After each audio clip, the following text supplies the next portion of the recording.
V3 news first యానివర్సరీకి విచ్చేసినటువంటి మిత్రులు, సన్నిహితులు, సమాజం కోసం ఎల్లప్పుడూ పాటుపడేటువంటి గొప్ప వ్యక్తిత్వం ఉన్నటువంటి నాయకులు, మమ్ముల ఆశీర్వదించడానికి విచ్చేసినటువంటి మా మిత్రులు, అలాగే మా V3 న్యూస్ స్టాఫ్ మరియు మా వివిధ జిల్లాల నేపథ్యం నుండి విచ్చేసినటువంటి మా రిపోర్టర్లకు ఈనాటి ఈ కార్యక్రమంలో భాగంగా ముఖ్యంగా గతంలోకి వెళ్తే చాలామంది ఈరోజు కొన్ని ప్రశ్నలు లేవనెత్తడం జరిగింది. న్యూస్ ఛానల్ అంటే ఆషామాషి వ్యవహారం కాదు కదా, ఇట్లాంటి రంగాన్ని ఎందుకు ఎత్తుకున్నామని కొంతమంది మాకు కావాల్సినటువంటి మిత్రులు, నా మీద ఉన్నటువంటి నా నేపథ్యం గురించి తెలిసినటువంటి మిత్రులు అడిగినటువంటి సందర్భం. తెలంగాణ ఉద్యమం కోసం, మలిదశ ఉద్యమంలో కీలకంగా తెలంగాణ రాష్ట్ర సాధన కోసం పనిచేయాల్సినటువంటి బాధ్యత, ఆవశ్యకత ఉందని చెప్పి నేను చేస్తున్నటువంటి ప్రభుత్వ ఉద్యోగానికి రాజీనామా చేసి కేసీఆర్ గారి పిలుపు మేరకు తెలంగాణ రాష్ట్ర సమితిలో జలదృశ్యంలో 2001 నవంబర్ డిసెంబర్ మాసంలో నేను చేరడం జరిగింది. దాని తర్వాత ఇక్కడ ఉన్నటువంటి ఈ వేదిక మీద ఉన్నటువంటి గొప్ప వ్యక్తులందరూ కూడా నాకు తెలంగాణ ఉద్యమం నుండి పరిచయమైనటువంటి అందరూ కూడా తెలంగాణ ఉద్యమంలో వారి వారి భావ ప్రదర్శన కావచ్చు, వారి యొక్క అనుగుణంగా పనిచేసి వారికి తెలంగాణ రాష్ట్ర సాధన కోసం పనిచేసినటువంటి వ్యక్తిత్వం అది. ఆ క్రమంలో మలిదశ తెలంగాణ ఉద్యమంలో కీలకంగా పనిచేసినటువంటి నేపథ్యాన్ని పురస్కరించుకొని దాని ద్వారా జరిగినటువంటి ఎన్నో పరిణామాల తర్వాత స్వరాష్ట్రం కోసం పనిచేసినటువంటి నేపథ్యంలో స్వరాష్ట్రం సాధించుకున్న తర్వాత మనకు జరుగుతున్నటువంటి ఏ రకమైనటువంటి అన్ని రకాల సుభిక్షంగా ఉన్నటువంటి నేపథ్యంలో తెలంగాణ రాష్ట్రంలో ఆ రోజు ఉద్యమంలో జరుగుతున్నటువంటి క్రమంలో మీడియా ఛానల్స్ యొక్క కీలక పాత్ర దాదాపుగా ఆంధ్ర పాలకుల చేతిలో ఉన్నటువంటి నేపథ్యం. మనం చేసేటువంటి ఒక్క కార్యక్రమం కూడా ఆ రోజు ఏ ఛానల్ కూడా చూపించలేనటువంటి పరిస్థితి, ఎక్కడ ఏం జరుగుతుందో ఆగమ్య గోచరంగా ఉన్నటువంటి పరిస్థితిలో ఆ రోజే ఒక నిర్ణయం తీసుకోవడం జరిగింది. తెలంగాణ ఉద్యమం కోసం మనం పనిచేస్తున్నటువంటి దిశలో మరొకసారి మనం తెలంగాణ రాష్ట్రం సాధించుకున్న తర్వాత ఈ ఛానల్స్ యొక్క వ్యవస్థ కావచ్చు, పత్రికా రంగంలో కావచ్చు, సామాన్య ప్రజలైతే ఉండేటువంటి పరిస్థితి లేదు. కాబట్టి ఒకసారి ఒక సాహసం చేస్తే మన ఉద్దేశంతో ఒక 70 సంవత్సరాల కళనే సాగరించుకున్నటువంటి వెళ్ళు తెలంగాణ రాష్ట్రాన్ని తెచ్చుకున్నటువంటి దిశలో మనం మీడియా ఛానల్ని పెట్టలేమా అనే ఒక ఉద్దేశంతో తీసుకున్నటువంటి నిర్ణయం. దాని ద్వారా చాలామంది కూడా ఒక పెద్ద సాహసాన్ని తీసుకున్నటువంటి నేపథ్యంలో మొట్టమొదటిగా మాట్లాడినటువంటి కొంతమంది వ్యక్తులు ఉన్నారు. వారితోటి సంప్రదించినప్పుడు నాకు రీసెంట్గా ఒక 2.5-3 సంవత్సరాల నుండి పరిచయమైనటువంటి పెద్దలు మా నిజా వెంకటేశం గారిని అడగడం జరిగింది. అన్న ఇట్లా ఛానల్ పెట్టాలనుకుంటున్నాము అంటే సాహసోపేతమైనటువంటి నిర్ణయం అవుతుంది, ఆలోచించుకో, ఎందుకంటే ఒక పెద్దన్న చెప్తున్నా అని చెప్పిండు. దాని తర్వాత నాకు అన్ని రకాలుగా ఉద్యమంలో మమేకమై పనిచేస్తున్నటువంటి తరుణంలో మా మిత్రుడు తెలంగాణ ఉద్యమకారుడు సామల వెంకటరెడ్డి గారు నాకు అడ్వైజ్ చేసి సాహసం అయితే గొప్పదే, పెద్దది, మరి ఏ రకంగా ముందుకు వస్తావు, బట్ నేనైతే నీ ఎంట ఉంటా అని చెప్పినటువంటి సామల వెంకటరెడ్డి గారు ఉన్నారు.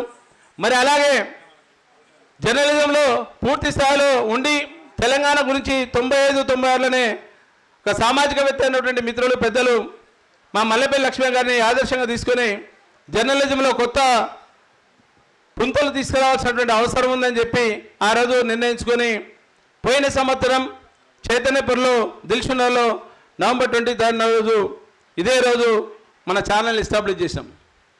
ఆ రోజు తెలంగాణ ఉద్యమంలో ఛానళ్ళ పరిస్థితి ఏంటంటే మొత్తం శాటిలైట్ ఛానల్స్, వారు చెప్పు చేతుల్లో, ఆంధ్ర పాలకుల చెప్పు చేతుల్లో ఉన్నటువంటి ఛానల్స్. కాబట్టి తెలంగాణ ఉద్యమం ఏం జరుగుతుంది, తెలంగాణ రాష్ట్రం కోసం ఏ రకమైనటువంటి ఉద్యమం జరుగుతుంది, కానీ ఎక్కడ చూపించినటువంటి పరిస్థితి లేదు. ఆ నేపథ్యంలో కేబుల్ ఛానల్స్ మాత్రమే కీలకంగా పనిచేసినటువంటి దాంట్లో మొట్టమొదటిగా మెట్రో టీవీ మా సిఎండి గారు ఉన్నటువంటి మిత్రులు జయప్రసాద్ గారు నాకు ఒక అవకాశం ఇచ్చి సంవత్సర కాలం పాటు ప్రతి మంగళవారం 6 to 7 ముఖాముఖి కార్యక్రమంలో నన్ను టెలివిజన్ రంగానికి పరిచయం చేసినటువంటి గురువులాగా భావించేటువంటి మా జయప్రసాద్ గారు ఉన్నారు. ఆ రోజు కేబుల్ ఛానల్లో కూడా ఒక రకంగా ఆంధ్ర పాలకులు డామినేట్ చేసి కేబుల్ వ్యవస్థ నిర్వీర్యం చేసే దిశలో పనిచేసినా కానీ నిలదొక్కుని 10 సంవత్సరాలు పూర్తి చేసుకున్నటువంటి జయప్రసాద్ గారిని అడిగి అన్నా మరి నేను ఇట్లా పెట్టాలనుకుంటున్నా ఏ రకంగా ఉంటుందంటే ఆర్థికపరమైనటువంటి అంశాలతోటి కూడుకున్నటువంటి వ్యవస్థ కాబట్టి జాగ్రత్తగా చేసుకోకపోతే మాత్రం మనం ఆవుతైపోతామని చెప్పిండు. దాని ద్వారా తీసుకున్నటువంటి నిర్ణయం ఏదైతుందో గట్టిగా నిర్ణయం తీసుకొని చూద్దాం దీని సంగతి ఏందో. ఒక రాష్ట్రాన్ని సాధించిన తర్వాత ఛానల్లో లెక్క కాదు, ఆర్థికపరమైనటువంటి అంశాలే కాదు, సమాజానికి ఉపయోగపడే విధంగా ఎన్నో కార్యక్రమాలు మనం చేయొచ్చు.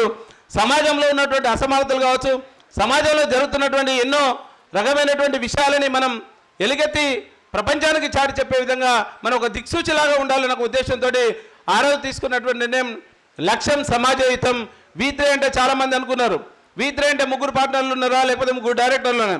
ఎవరు లేరు. కాజం పబ్లికేషన్స్ నుండి V3 అంటే ఒక వాల్యూస్ విజన్ విక్టరీ ద్వారా మేము చేస్తున్నటువంటి ఒక గొప్ప సాహసాన్ని ఈరోజు 1 సంవత్సరం పాటు తీసుకొచ్చినటువంటి ఘనత మా స్టాఫ్కు మా రిపోర్టర్లకు దక్కింది.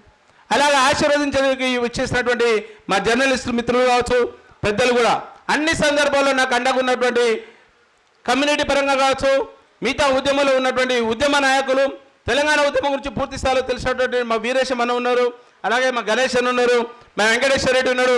తెలంగాణ భవన్లో పూర్తి స్థాయిలో పనిచేసినాం మేము. అంటే ఈ క్రమంలో పనిచేసుకుంటూ జేఏసీలో కూడా కీలకంగా పనిచేస్తున్నటువంటి సందర్భంలో హైదరాబాద్ ఇన్ఛార్జ్ ఇచ్చినాడు మా శ్రీధర్ అన్న, గ్రంథాలయ చైర్మన్. తనని కూడా అడిగినాం, కాచం మరి ఈరోజు కాచం అని చెప్పుకుంటాం, కాచం పబ్లికేషన్ అంటే ఆ ఘనత తెలంగాణ ఉద్యమం కేసీఆర్ ఇచ్చినటువంటి ఘనతనే. తెలంగాణ రాష్ట్ర ప్రభుత్వంలో కీలకంగా మేము లేకపోవచ్చు కానీ తెలంగాణ రాష్ట్ర సాధనలో కీలకంగా పనిచేసి ఎల్బీనగర్లో నిలువెత్తు జెండా నిలబెట్టడం, తెలంగాణ కోసం అన్ని రకాలుగా కోల్పోయినటువంటి ఉన్నా కానీ అస్తిత్వాన్ని కోల్పోకుండా ఆత్మగౌరవం కోసం పాటుపడుకుంటూ ఈరోజు చేస్తున్నటువంటి మరొక సాహసమే V3 న్యూస్. అలాగే రూరల్ విషయానికి వస్తే గ్రామీణ ప్రాంతాల్లో ఎక్కడ కూడా ఛానల్స్ మనం చూపించేటువంటి దృశ్యాలు కనిపించవు, తక్కువ సందర్భాల్లో చూపిస్తుంటాం. పట్టణాల మీద కేంద్రీకృతమైనటువంటి వ్యవస్థలో ఉన్నాం. పట్టణాలు కాకుండా గ్రామీణ ప్రజలే పట్టుకొమ్మలు.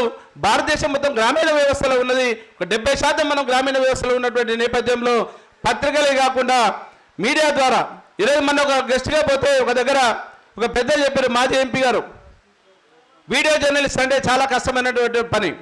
మరి ఫోటోలు అంటే మార్ఫింగ్ చేసుకుంటూ మనం ఏదైనా కార్యక్రమం చేయొచ్చు, ప్రపంచంలో ఎక్కడున్నా ఏదైనా చేయొచ్చు, కానీ వీడియో అంటే మార్ఫింగ్ చేయలేక ఉండేటువంటి పరిస్థితి. కాబట్టి ఎన్నో ఉద్యమ లాటలు తిన్నటువంటి నేపథ్యంలో సంక్షిప్తంగా సుశిక్తంగా చూపించినటువంటి ఘనత వీడియో పరంగా ఉంటుంది. కాబట్టి ఆ కేబుల్ ఛానల్కి ఆ రోజు దక్కింది. ఈరోజు కూడా కేబుల్ రంగంలో ఒక నూతన ఒరవడిని తీసుకొచ్చి కేబుల్ ఛానల్లో అత్యంతంగా నెంబర్ 1 స్థానానికి వచ్చినంటే గర్వంగా ఈరోజు కేబుల్ ఛానల్లో తెలంగాణ వ్యాప్తంగా కాకుండా ఆంధ్రప్రదేశ్లో కూడా ఒక 2-3 సెంటర్లో మన V3 న్యూస్ని ముందుంచిన ఘనత మా రిపోర్టర్లకు మా స్టాఫ్కే దక్కుతుంది, మమ్మల్ని ఆదరించినటువంటి ప్రేక్షకులకు దక్కుతుందని సగర్వంగా చెప్తున్నాం.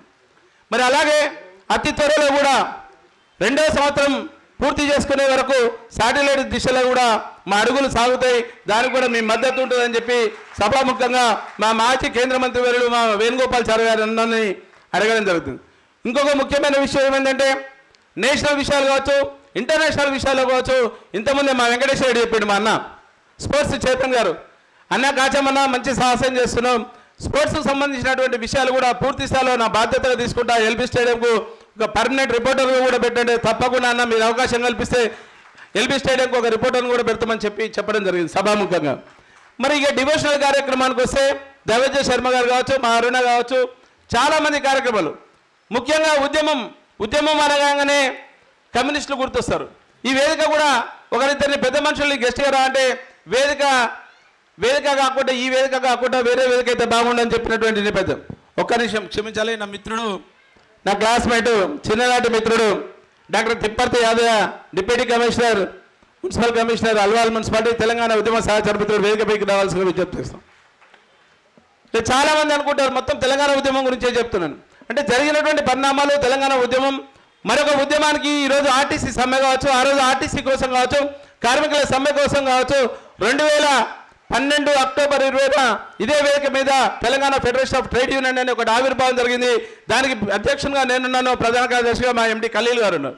అంటే ఈ వేదిక మీద జరిగినటువంటి కార్యక్రమాలు ఎన్నో అద్భుతాలు సాధించాం మేము. తెలంగాణ ఫెడరేషన్ ట్రేడ్ యూనియన్ నుండి కూడా సమాజం కోసం పనిచేసే దాంట్లో తెలంగాణ ఐకేపీ యూనియన్కు ఈరోజు తెలంగాణ రాష్ట్ర ప్రభుత్వం వచ్చిన 5,000 ఇచ్చిన ఘనత, కష్టపడ్డటువంటి ఘనత నాకు, మా జనరల్ సెక్రటరీ, మా టీఎఫ్టీ టీంకు దక్కింది. అలాగే తెలంగాణ వీఆర్ఎల్ అసోసియేషన్ స్థాపించి కూడా వీఆర్ఎల్ అసోసియేషన్ నుండి కూడా పూర్తి స్థాయిలో 10,000 రూపాయల జీతభత్యాలు ఇప్పించిన దాంట్లో తెలంగాణ రాష్ట్ర ప్రభుత్వం యొక్క గొప్పతనం మా కేసీఆర్ యొక్క ఔదార్యంని చాటి చెప్పే దిశలో తెలంగాణ వీఆర్ఎల్ కోసం పాటుపడ్డాం. కాబట్టి ఇవన్నీ ఎన్నో రకాల కార్యక్రమాలు మేము చేసినాము. దాని ద్వారా ఇప్పుడు సమాజం కోసం ఉపయోగపడేటువంటి లక్ష్యమే సమాజహితంగా ఛానల్ని, టీవీ ఛానల్ని వివిధ రంగాల ప్రజలకు అద్దం పట్టే విధంగా నిక్షిప్తమైనటువంటి సమాచారాన్ని అందించే దిశలో పనిచేయాల్సినటువంటి ఆవశ్యకత ఉందని చెప్పి ఈ ఛానల్ పెట్టడం జరిగింది. పూర్తి స్థాయిలో కూడా మరొకసారి మీ అందరూ కూడా అప్పీల్ చేస్తున్నాను. ఛానల్స్ అనగానే మీది పెద్ద ఛానలా, చిన్న ఛానలా, ఓహో మీది ఒక ఛానలా అన్నటువంటి వాళ్ళు కూడా ఉన్నారు. ఇది మాది యూట్యూబ్ ఛానల్ కాదు, కేబుల్ ఛానల్. ఒకప్పుడు ప్రపంచాన్ని గడగలాడించినటువంటి టెహల్కా కూడా చిన్న మొక్కే. ఆ రోజు ప్రపంచంలో ఒక అద్భుతమైనటువంటి పరిణామాలు తీసుకొచ్చినటువంటి ఛానల్ ఉన్నది. దాని తర్వాత జర్నలిస్టులకు వచ్చేటువంటి ప్రాబ్లమ్స్ కూడా ఉన్నాయి. చాలామంది జర్నలిస్టులకు మా దగ్గర చేస్తున్నటువంటి చేస్తున్నటువంటి జర్నలిస్ట్ మిత్రులు కూడా ఎన్నో ఒక రకమైనటువంటి అవరోధాలు వచ్చినాయి. మీరు ఏం చేస్తారు, మీ ఛానల్ ఎక్కడ వస్తాయని చెప్తే కూడా ధీటైన సమాధానం చెప్పి కలెక్టర్లు ప్రశంసించినటువంటి ఘనత మా ఛానల్లో ఉన్నటువంటి రిపోర్టర్లకు ఉన్నది. మేము ఇచ్చిన సమాచారంతో, మేము ఇచ్చినటువంటి వెలుగు తీసుకొచ్చినటువంటి ఉదంతాలతోటి మా V3 ద్వారా బ్రేకింగ్స్ వేస్తే గడగలైనటువంటి సందర్భంలో మా రిపోర్టర్లకు ఆ ఘనత దక్కుతుంది. అలాగే మరొకసారి చెప్తున్నాం, తప్పకుండా V3 అనేది ప్రజల కోసం పనిచేస్తుంది, లక్ష్యమే సమాజ హితంగా పనిచేస్తుంది. దాంట్లో ఎలాంటి డోకా లేదు, ఎలాంటి అనుమానం లేదు. తప్పకుండా వచ్చే సంవత్సరం మరి 2వ సంవత్సరం పూర్తయ్యే లోపల అద్భుతాలు చేసే దిశగా మేము పయనిస్తాం. మరి అలాగే జర్నలిస్టుల మీద దాడులు కూడా జరుగుతున్నటువంటి నేపథ్యం ఉంది. ఒక గౌరీ లంకేష్ కావచ్చు, లేకపోతే ప్రభుత్వాన్ని గడగల్లాడించినటువంటి ఎంతోమంది జర్నలిస్టులు ఉన్నారు. అంటే తను చేసేటువంటి తప్పులని దయచేసి కూడా మా రిపోర్టర్ మిత్రులకు అందరూ కూడా అప్పీల్ చేస్తున్నాం. మన వాళ్ళు కూడా ఏం చేస్తారంటే, నేను రిపోర్టర్ అనగానే నా చేతిలో పెన్ ఉంది కదా, ఒక స్క్రిబ్లింగ్ ప్యాడ్ ఉంది కదా అని చెప్పి కాలు మీద కాలేసుకొని ఎవరిని పడితే వాళ్ళని బెదిరిస్తుంటారు. దయచేసి మనం దానికి విరుద్ధంగా పనిచేయాలి, ఒక హంబుల్గా పనిచేయాలి, ఒక రెస్పెక్టివ్ మోడ్లో పనిచేయాలి. సార్ అనాలి, లీడర్లను అయితే అన్న అనే విధంగా పనిచేసుకుంటూ పోతే తప్పకుండా మన ఛానల్ని ఆదరిస్తుంది. ప్రభుత్వాలు కూడా 4th ఎస్టేట్ అని చెప్తున్నటువంటి నేపథ్యంలో ప్రభుత్వాల యొక్క బాధ్యత కూడా, జర్నలిస్టుల యొక్క బాగోగులు పట్టుకునే బాధ్యతలు కూడా పూర్తి స్థాయిలో ప్రభుత్వాలు తీసుకోవాలి. ఆ ప్రభుత్వం తీసుకునే బాధ్యతలో కీలకంగా పనిచేసేటువంటి మా కార్పొరేషన్ చైర్మన్లు ఉన్నారు, వారందరూ కూడా సహాయం చేస్తారని ఆశిస్తున్నాను. అలాగే మా ప్రకాశన తెలంగాణ ఉద్యమంలో కీలకంగా పనిచేస్తున్నటువంటి నేపథ్యంలో మేము టీవీ ఛానల్లో పోవాలంటే, మేము ఆ రోజు టీవీ డిబేట్లో పోవాలంటే అడుక్కునేటువంటి పరిస్థితి. మమ్మల్ని పిలవండి. అమ్మ టీఆర్ఎస్ అంటే పిలువం రా బాబు, మీరంతా ఉల్టా సీదా మాట్లాడతారు, తెలంగాణ ఉద్యమం కోసం మాట్లాడతారు. ఎందుకంటే ఆంధ్ర పాలకుల పెత్తనంలో ఉంది. ఆ రోజు ఒక డిబేట్లో ప్రకాశ్ నాకు ఎక్కువ అత్యంత సన్నిహితంగా ఆ రోజు నేను డిబేట్ చేసింది ఐన్యూస్లో అంకం రవి డిబేట్ తోటి చాలా సాన్నిహిత్యం ఏర్పడేటువంటి సందర్భం అది. మా ప్రకాశనతో నేను చాలా నేర్చుకున్నాను దాని తర్వాత. అలాగే మరొక మిత్రుడు నా క్లాస్మేట్ డాక్టర్ సునీల్ కుమార్, విద్యా సంస్థల అధినేత, వేదికపైకి రావాల్సిందిగా విజ్ఞప్తి చేస్తున్నాం. Doctor cotton Sunil Kumar, sorry,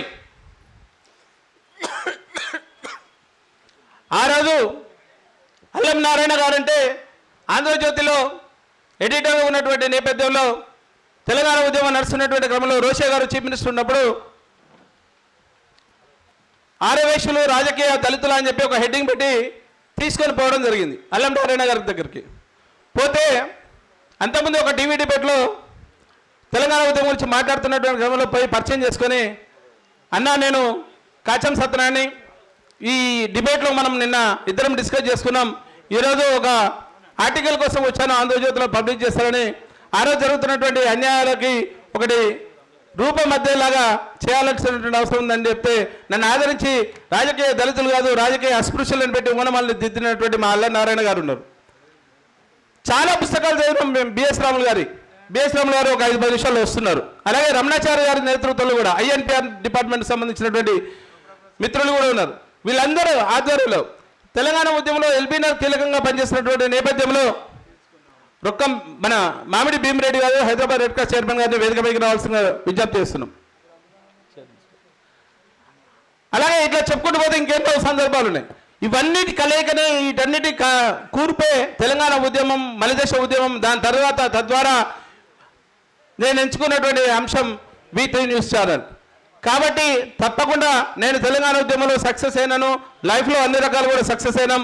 మా V3 న్యూస్లో కూడా సక్సెస్ చేసేటువంటి బాధ్యతలు, కీలక బాధ్యతలు మా రిపోర్టర్లకు, మా జర్నలిస్టులకు, మా కెమెరామెన్లకు, మా స్టాఫ్ అందరూ అన్నిటికంటే గుండె ధైర్యాన్ని ఇచ్చేటువంటి, పూర్తి స్థాయిలో ధైర్యాన్ని ఇచ్చేటువంటి మా అమ్మ నాన్న, నాతో పాటు సహచార ఉద్యమకారైనటువంటి మా సుష్మా, నా బిడ్డలు ఇద్దరు కూడా పూర్తి స్థాయిలో తెలంగాణ ఉద్యమం మమ్మకమై పనిచేసి, నేను ఏ పని చేసినా ఉద్యమం కూడా చేసినటువంటి నా కుటుంబ నేపథ్యం, మా తమ్ముడు కావచ్చు, అలాగే మా కజిన్స్ కావచ్చు, అందరూ కూడా పూర్తి స్థాయిలో మా చెల్లెళ్ళు, మా బావలు, మా అమ్మ నాన్న, మా భార్య, నా ఇద్దరు పిల్లలు అందరూ కూడా పేరు పేరున తెలంగాణ ఉద్యమ శుభాకాంక్షలు. మరొకసారి V3 న్యూస్ ఫస్ట్ యానివర్సరీ శుభాకాంక్షలు. ధన్యవాదాలు.